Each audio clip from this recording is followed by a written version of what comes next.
Karl Marx's Wage, Labor and Capital is a pamphlet written in 1847 where he explores some of his key economic ideas.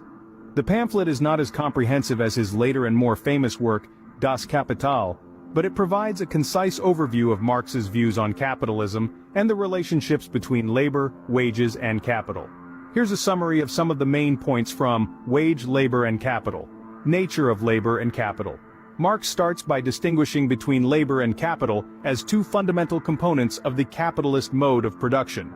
Labor refers to the productive activity of individuals, while capital represents the accumulated wealth and means of production controlled by capitalists. Role of wage labor.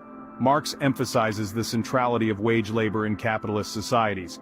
He argues that workers sell their labor power, ability to work, to capitalists in exchange for a wage. Exploitation and surplus value. One of Marx's key concepts is the idea of surplus value. He argues that capitalists exploit workers by paying them a wage that is less than the value of the goods and services they produce.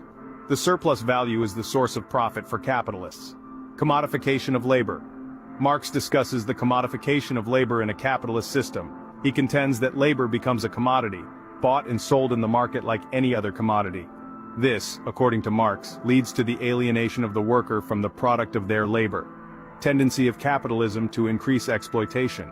Marx suggests that as capitalism develops, there is a tendency for capitalists to intensify the exploitation of labor in order to increase profits. This intensification can take the form of lengthening the working day, reducing wages, or improving productivity through technological advancements. Class struggle. Marx concludes by emphasizing the inherent conflict between the capitalist class and the working class.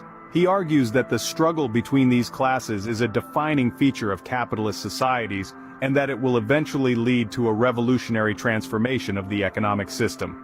It's important to note that Marx's ideas, as presented in Wage, Labor and Capital, are part of his broader critique of capitalism.